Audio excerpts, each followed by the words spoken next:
how have I suffered? So this is me just being a little bit OCD, are very not obvious to learners of the language. I can't feel the meaning of the word. I just have gaps in my knowledge. As a language learner, I like hard and fast rules. I give up. I give up. Hi all, this is Cameron. Today I thought we'd do something a little fun and talk about the parts of learning Korean that I found extremely difficult. Over these 8 years that I've lived here and studied the language, how have I suffered? Sometimes things that are obvious to you are very not obvious to learners of the language. If you are wondering where I am today, I have come to record at EBS, but I came here a little early and I'm currently underneath some beautiful autumn leaves and I am by the lake here. I thought it would be a very picturesque place for me to film this video. The things I'm talking about today, they aren't complaining about Korean. I'm not saying that Korean should change to make it easier for other people to understand. Korean is the language I know the most out of all the languages that I've studied, and I do love learning the language, but that doesn't mean there aren't difficult parts about it. And these are also my individual experiences. They're not in any way something that every single Korean language learner experiences, not even every native English speaker learning Korean. I can only talk about my own experience. Now I would say the first very frustrating thing that still frustrates me, that I still get comments on by people that say this is not good, and that would be my pronunciation. Anytime you're learning a language, pronunciation is very difficult, but it has been more of a struggle with me for Korean than it was, for example, with Japanese or even Chinese, which is supposed to notoriously be difficult to pronounce. If you are a native English speaker, the Korean vowels are not that difficult. However, the consonants, even to this day, I'm so insecure about my pronunciation of the consonants. There is the one that everyone has trouble with, lil. Even nowadays, I don't feel comfortable saying lil if there's too many of them in one sentence. Another one, though, is the cluster of consonants that you have to distinguish in Korean. So I'm talking about like j, j, ch, d, d, d, p, p, p, p. It's hard to say if I'm not actually saying words, but these are consonants that are distinguished in a way that are different from English. So yes, we have P and B in English, but they sound different in a different way than ba, ba, and pa do. Getting that down was very much a struggle in the language learning process. And even if I can, to a certain degree, pronounce it correctly, it's still hard for me to hear it correctly. Whenever someone tells me a new word and they don't write it down, there's sometimes I don't know if it's like a piep or a sangpiep. Like it's very difficult. Another thing that is really a struggle for me is any sentence or vocabulary term that has a lot of nasal consonants in it. I used to live very close to a place called Namyeongyok. And if you say it quickly, it's Namyeongyok, Namyeongyok, Namyeongyok, Namyeongyok. I used to practice it every day I walked by it. Something about having all of those nasal consonants in a row is very difficult. Another one that's always been hard for me is nap, yang, 특집, like in the summer whenever you go to see scary movies, 남양 특집, 남양 특집. It's not easy for me to pronounce. I have to very much concentrate on it, but I can't concentrate on the spelling because of all of the spelling rules that change the sounds in the words. So I just have to like really focus anytime I have to say something like 남양역, 남양역 or 남양특. I give up. I give up. It's hard. Another one that's oddly hard is sometimes with 기억 in words. So I'm from America, which is 미국, and when I have to introduce myself, I have to say 안녕하세요. 저는 미국에서 온 카메론입니다. Something about that 미국 is so difficult for me to say in the middle of a sentence. And I have to say it all the time because I'm always having to introduce myself. So this 국, especially for some reason, is very, very difficult to say quickly. And so things like 미국 or 한국, I have to really focus when I'm saying it. One thing I haven't ever really understood though is sometimes Koreans, I don't want to say they're making fun of, but one of the stereotypes that Koreans have about English speakers pronouncing Korean is that 미국 becomes like 미국, which I've never really understood because every time I've heard an American pronounce 미국 with a very, very American accent, it's always come out as a G and not a K. It's come out like 미국, not 미국. So I don't know where that's from. I don't know if there's like some kind of old movie that type of pronunciation came out with and people have just stuck with it. If there is something, please let me know. So I just had a lovely woman who apparently studied in Chicago, and she heard me speaking English, so she wanted to come and say hello. So that was very nice. Right now, there were like a billion birds that flew by. I don't know if you heard that.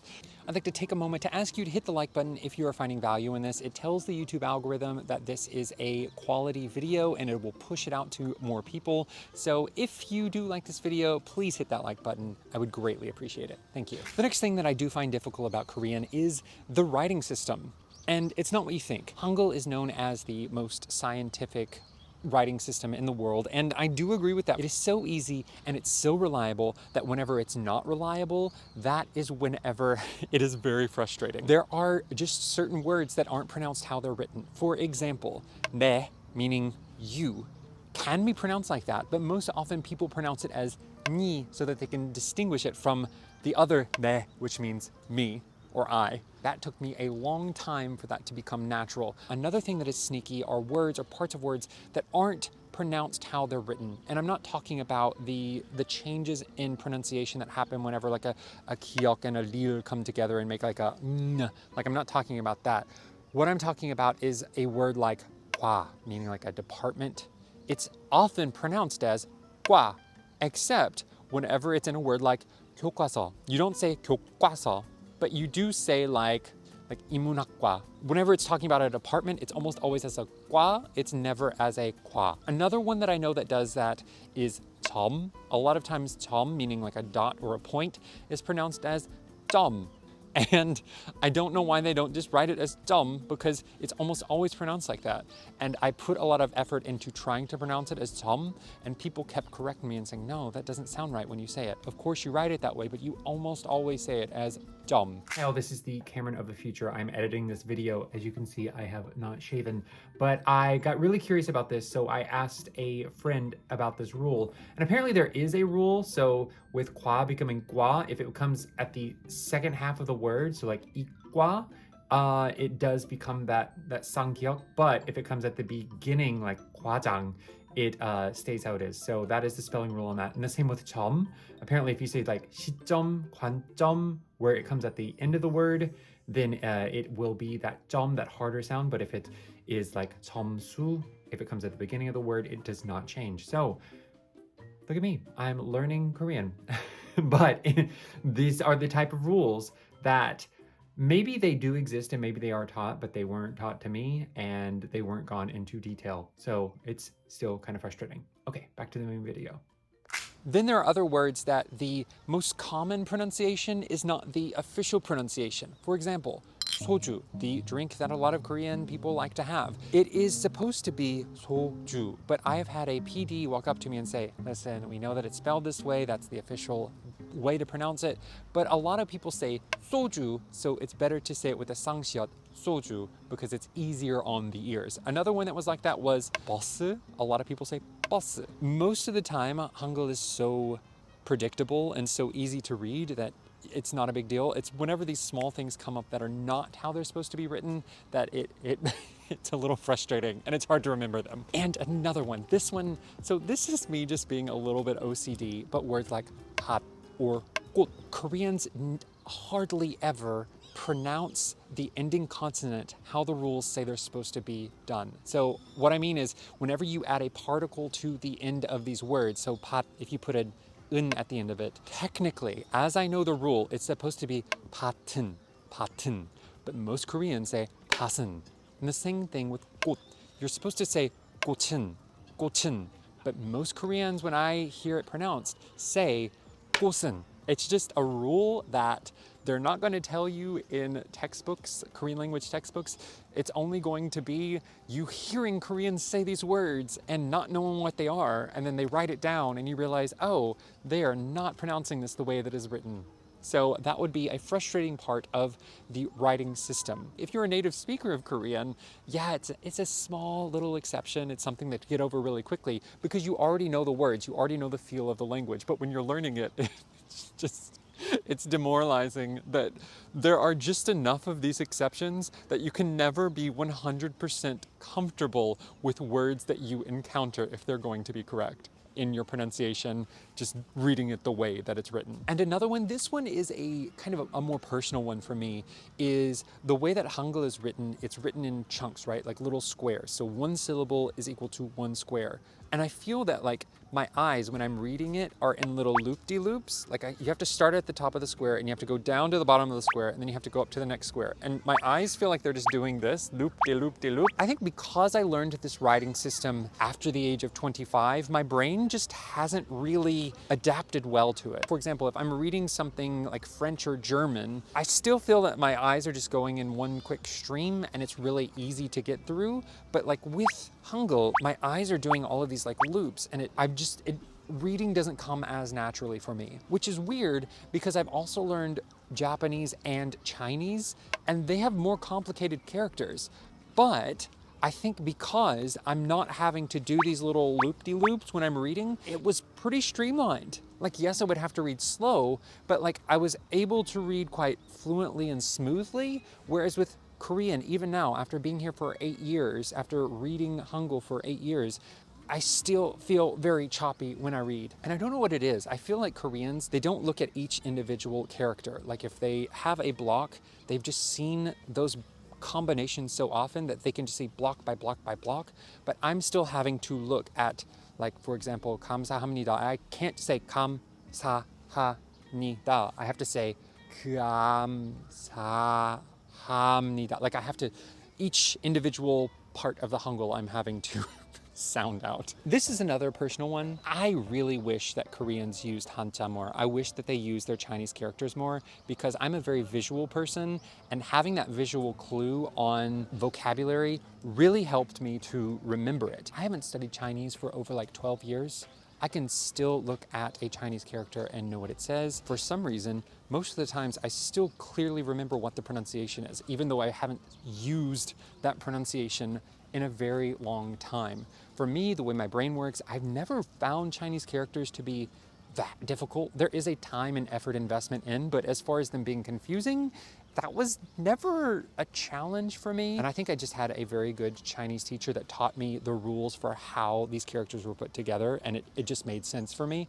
Korean though, even though they have a lot of vocabulary based on Chinese characters, all you have now is the sound. And for me, when I'm reading, it all just kind of bleeds together. I can't feel the meaning of the word because there are a lot of homophones and homonyms whenever you're talking about words based on Chinese characters. It takes so much more mental effort for me to figure out the meanings of the words if I only have the pronunciation versus if I just had the Hanja right beside it. So what I do a lot of times when I'm learning Korean vocabulary and I know that it's based on a Chinese character, I learn it with the vocabulary. I take notes sometimes, and even though I'm writing in Korean, if I know the Hanja for it, I will write it because it makes it so much easier for me to understand the text. And that is a me thing, that is not an everybody thing. I think people that are more auditory in their ways of learning, that just having the Hangul is fine. But for me, more than listening, seeing something is going to help me remember it. And that the Chinese characters, when I was learning Chinese and Japanese, were such a big help. Aggravating isn't the right word, it's just, for me, it makes it harder, and it's a very me thing. I'm not saying that Korean should use Chinese characters. For the most part, I think Hangul is great, and it has its pros. It's just been more difficult. I first learned Korean through Japanese. Many of you know that I lived in Japan for 3.5 years. I studied it in university when I was back in the States. So when I knew that I was going to be leaving Japan and coming to Korea, I spent about 6 months going to a language school there studying Korean. When I first learned Korean, I was thinking in Japanese and translating that into Korean, which is a little bit different than I think most Americans. Most Americans are probably learning Korean through English. But for me, I already had a pretty good basis in Japanese, so there were certain parts that made the language learning process easier for me because there are a lot of similarities in vocabulary and grammar that I had already worked through whenever I was learning Japanese, so the transition to Korean was a lot easier. After about 6 months of learning in Japan, I came to Korea, and at first I was working as an English teacher, so I was just learning in my spare time. But then I got a scholarship from the Korean government, and I was able to spend 1 year down in Jeollado, Gwangju, studying Korean, and I went to class 4 hours a day, 5 days a week, so that's 20 hours. And then there was the homework on top of that. It was kind of like Korean language boot camp. Anyone who has studied Korean has probably heard of the TOPIK, which is the biggest Korean language proficiency exam. And the levels go from 1 to 6, 1 being the lowest, 6 being the highest. When I was in Japan, I studied level 1 and probably about midway through level 2. However, when I went down to Choredo, Gwangju and I took my placement test, they placed me in level 4. A lot of the Japanese vocabulary that I already knew, I could just translate into Korean very easily because it was based on Chinese characters. And a lot of those words are maybe what you would call more advanced vocabulary, things you're going to read in books, not things that you're probably going to encounter in everyday language. So when I was taking my placement exam, it seemed like my Korean language abilities were very high. And to be honest, reading a book was very easy. And it is still much easier for me to read Korean than it is to speak Korean because I know those higher level words. The problem is, because I went through midway through level 2, jumped to level 4, the second half of level 2 and all of level 3, I didn't know a lot about it. There were a lot of things I didn't know about the language. So even today, there are very seemingly simple words that I just have gaps in my knowledge.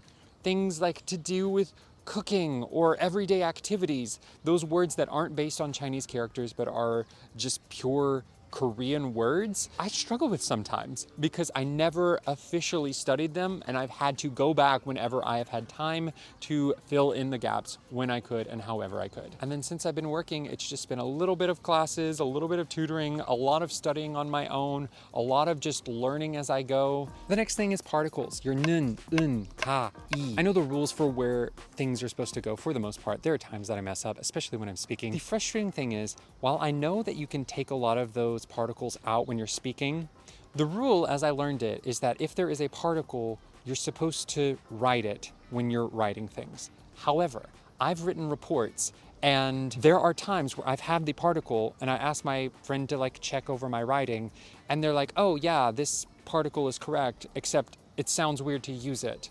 Even in writing, you would just take it out and not use it. That is frustrating for me as a learner.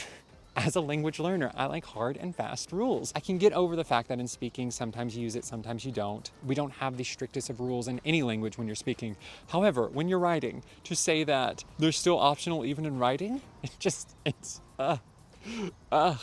can't think of a good example, but there have been times that they've said, take out the particle so it's more clear what you're trying to say. And my thought process is, aren't particles supposed to make it even more clear what's being said or what's being written? But apparently that is not the case. That is another thing I've always struggled with. Another one that is a little weird for me is the relationship between particles and verbs. So for me as an English speaker, things like 나는 무서워, for me, if I were reading that sentence, would say, I am scary.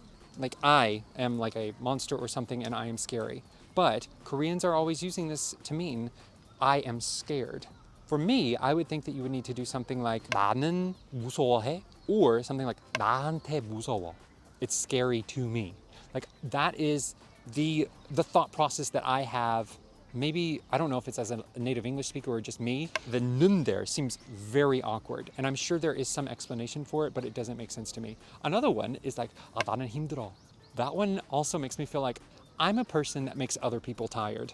I'm a tiring person, not I am tired. I would think it would have to be something like 나는 힘들어해, or because 힘들어 means like to take effort, to take energy, I would think it would have to be something like 나한테서 힘들어, like it's taking power, it's taking energy out of me, but that is not how the particles work in that case. I've gotten used to it. I know that's how people talk nowadays, so I just go with the flow, but there are many cases where the use of particle didn't seem to follow even the rules of Korean. I'm sure there's a rule that I just haven't learned, but that was a very difficult thing for me as well. And another one, this is kind of particle related, kind of verb related, is the example 영어로 쓴 책 and 영어로 쓰인 책. Those both mean a book written in English, and I feel like 영어로 쓰인 책 is the correct one, unless you have like a subject, like 내가 영어로 쓴 책, like the book that I wrote in English. So that has always been very confusing for me as well, and they seem to be used interchangeably. I don't know if there's like an official one can be used and one is not exactly proper Korean, but it is something I see both out in the wild. And I don't understand if there is some difference that I don't know. The last one I'll go over today is verb related as well, and that is the difference between passive verbs and active verbs, and how there seems to be no real system in place that you can guess whether the verb is active or passive. And Koreans just kind of know these words because it's their native language. But for me, for example, the word 자르다 means to cut, which is an active verb, to cut something else. And to be cut, which would be a passive verb, is 잘리다, right? So that seems to make sense. However, the word 마르다 means to become dry, which for me as an English speaker seems like a somewhat passive verb. And 말리다 is to dry something else, to make something become dry. It's an active verb. I think it's called a causative verb. There is only one consonant at the very beginning different, but my English mind sees these as going in opposite directions about how you change the verb from passive to active and active to causative. It doesn't make sense to me. And I've given up trying to find a system, a predictive system that works, and now I just learn it as I go because I haven't found anything. Things like 먹다, 먹히다 versus 식다, 시키다, that don't seem to make sense either. They seem to be going in opposite directions for the rule of active versus passive versus causative. That is another very frustrating thing. There are many examples of this and more in both directions. The things I've talked about today, they're difficult things. They aren't things that I'm complaining and think that need to be changed. They're just the way that language is. English has its own hiccups that make it very difficult, and it's part of the joy and part of the frustration of language. But I thought some of you might be interested in what I, as a native English speaker learning Korean,